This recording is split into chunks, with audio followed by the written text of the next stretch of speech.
AI 에이전트가 빠르게 세상을 장악하고 있습니다. 여전히 일부 사람들은 AI를 이메일을 다시 쓰는 데 정도만 사용한다고도 하는데요. 그런데 지금 AI 에이전트는 비즈니스를 운영하고 워크플로우를 자동화하면서 복잡한 결정까지 대신하고 있습니다. 여러분 그런 고민 해보신 적 있나요? 이런 AI 시대에 우리 영성, 인간은 그럼 어떻게 되는 것인가? 저도 기자 생활을 하다가 이제 신학을 공부하고 있는 사람으로서 어떤 것들을 생각해 봐야 하는 것인가? 그런 고민을 함께 나누고자 합니다.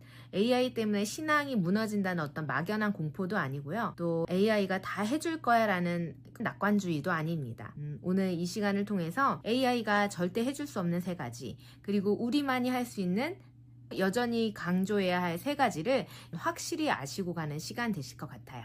일단 AI가 절대 할 수 없는 세 가지를 말씀드려 보겠습니다. 신학적으로 볼 때 영성은 단순히 어떤 종교적인 작업을 많이 하는 상태가 아닙니다. 성경은 영성을 하나님과의 인격적 관계, 또 하나님을 닮아가는 존재 방식으로 설명합니다.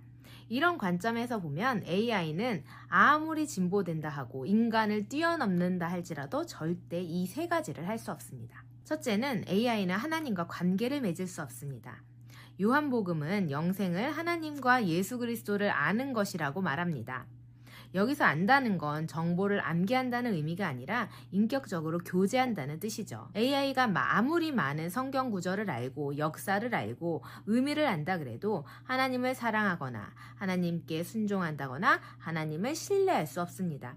즉 AI는 영생의 바깥에 존재하는 것입니다. 두 번째, AI는 고난을 통해 성장할 수 없습니다. 우리 영성은 대부분 잘 풀릴 때가 아니라 기도해도 안 풀릴 때, 너무 힘들 때 자랍니다. 상실과 실패, 기다림과 눈물의 밤을 지나면서 하나님을 깊이 알게 되죠. 우리 성경의 인물들 보면 다윗, 야곱, 다 힘들 때 하나님과 함께 했고 고난당할 때 보는 시편이라든지 그게 공감되는 이유는 우리 인생에 누구나 그런 시편적 공감이 있기 때문이에요. 그런데 그런 아픔을 AI는 결코 경험할 수 없고 또 그런 의미에서 성장할 수 없다는 점이 있습니다. 무엇보다 십자가를 지고 주님을 따르는 제자의 길 자체를 경험할 수 없습니다. 마지막으로 AI 안에는 성령이 거할 수 없습니다. 성령께서 믿는 자들 안에 거하시고 죄를 깨닫게 하시고 그분의 뜻을 알도록 하시죠. 예수님을 알게 하는 힘이 성령이 하시는 일인데요. 이런 일들이 AI에게는 있을 수 없다는 거죠.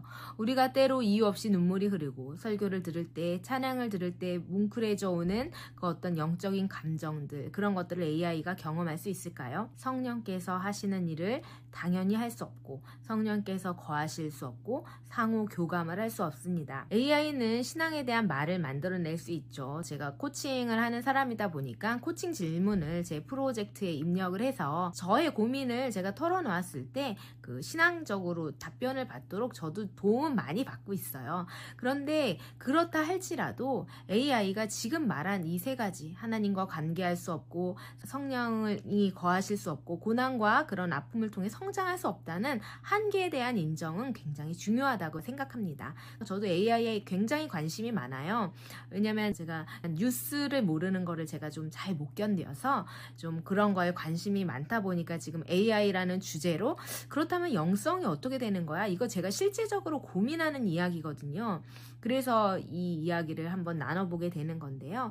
그렇다면 이 AI가 발전한다는 시대에 더 많은 것을 해줄 수 있다는 시대에 인간에게 남는 것은 무엇인가 라고 생각해 보았습니다. 크리스천으로서 우리가 지켜야 될 것이랄까? 가치 있는 것을 생각하는 게 정말 중요할 것 같은데요. 첫 번째 생각은 기술은 도구일 뿐입니다. AI는 우리가 사용할 도구이지 중보자는 아니다. 도구는 활용할 수 있는 그런 가치 있는 것이죠. 그렇지만 우리를 살리게 하는 그런 중보자는 아닙니다. AI는 성경 공부와 설교 준비, 자료 수집에 엄청난 유익을 줍니다. 여러분 제가 제안드리고 싶으신 거는 성경 그 헬라어나 히브리어 의미도 찾아보시고요. 적극적으로 활용하십시오. 한 가지 정도는 구독도 하시고요. 돈 아깝지 않을 정도의 정말 튜터 역할을 해주는 것이라고 저는 생각해요. 신앙적 유익도 엄청 많습니다. 누릴 수 있는 것들은 많이 누리셨으면 좋겠는데 그렇지만 하나님과 나 사이를 이어주는 중보자는 예수 그리스도라는 거는 변하지 않아요. 저도 AI를 통해서 위로받은 적도 있고 그 위로가 얼마나 따뜻하게 느껴지던지 눈물을 흘렸던 적이 있는데, 그럼에도 불구하고 AI 없으면 안 돼, 이런 건 아닌 것 같아요.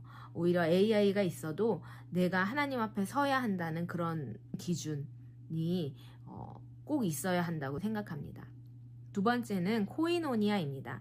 함께 믿는 자들의 관계가 이제 더 깊어져야 할 때인 것 같아요. 저는 객관적, 비판적으로 검토해주고 전문가들의 논문을 사용해서 내 감정을 객관적으로 평가해줘. 저는 이런 식의 프롬프트를 사용해서 저를 객관화하는 작업을 상당히 많이 하는 편이에요. 근데 그렇다고 해서 제가 인간과의 교류를 통해 얻는 것들을 이 AI가 충족시켜줄 수 있느냐? 그건 아닌 것 같아요.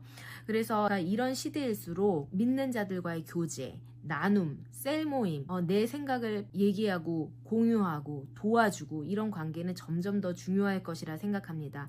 서로의 이름을 불러주고 함께 울고 함께 예배하고 함께 또 맛있는 차도 마시고, 이런 관계가 아마도 점점 더 중요해지고 저는 교회 공동체의 작은 소모임이 정말 중요해질 거라고 생각해요. 셋째는 아날로그적 영성을 의도적으로 선택해야 됩니다. AI가 다 해줄 것 같고 다 아는 것 같은 시대인데요. 영적인 거, 하나님과의 관계는 결코 그렇지 않은 것 같아요. 제가 아무리 생각해도 그런 것 같습니다. 손으로 성경을 필사하는 과정, 성경을 입으로 읽는 과정, 그리고 기도하면서 막막해진 그 어떤 막막한 그 느낌, 텅 빈 예배당을 찾아가서 그 예배할 때 그 막막함 같은 것들 있잖아요. 그런 조용한 침묵 가운데 머무는 시간들이 우리에게는 회복의 시간이고, 효율보다 인내의 시간, 느리고 비합리적이지만 그 시간이야말로 생명을 쌓는 시간이 아닌가, 그런 생각을 해보게 됩니다. 하나님과의 관계는 효율이 아니잖아요.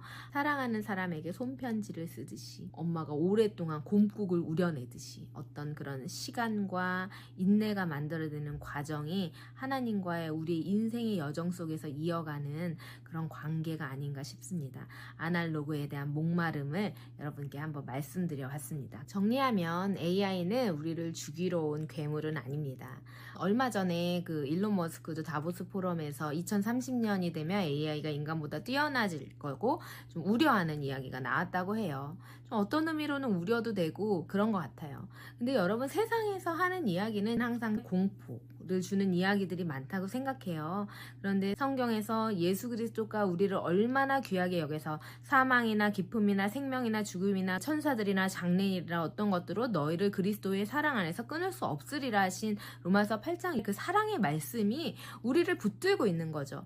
세상에는 AI가 너를 사로잡을 거야, 부동산을 안 사면 안 돼, 이런 얘기들이 얼마나 많아요. 그런데 크리스천이 붙들어야 할 것은 말씀이라고 생각합니다. 그래서 AI가 가질 수 없는 세 가지, 우리가 또 실천해야 할 세 가지를 한번 나눠봤습니다. 제가 새로운 지평으로 여러 가지 이야기를 고민하고 나누고 싶어서 유튜브를 이제 시작하게 됐어요. 이 이야기 말고도 할 수 있는 이야기들이 많이 있을 것 같아요. 여러분이 의미 있게 보셨다면 댓글로 공감해 주시고 또 다뤄줬으면 하는 이야기를 남겨주시면 제가 또 영상을 계속해서 만드는 데 힘이 될 것 같습니다. 또 많은 분들에게 닿아서 크리스천으로서 사는 것이 어떤 의미가 있는 것인지, 이런 AI 시대의 말이에요. 제가 완벽해서가 아니라 이게 랩이잖아요. 랩이니까 실험해 볼 수 있는 것, 함께 공감하고 함께 나누는 크리스천으로서 인사이트를 얻어내는, 그래서 더 하나님의 자녀로서 새로운 피조물이 되는 사람으로서 잘 살아가는 그런 영상을 만들고 싶습니다. 또 여러분께도 힘이 되고 저에게도 함께하는 힘을 경험하는 그런 영상이 됐으면 좋겠습니다. 크리스천 인사이트 랩 이동이었습니다.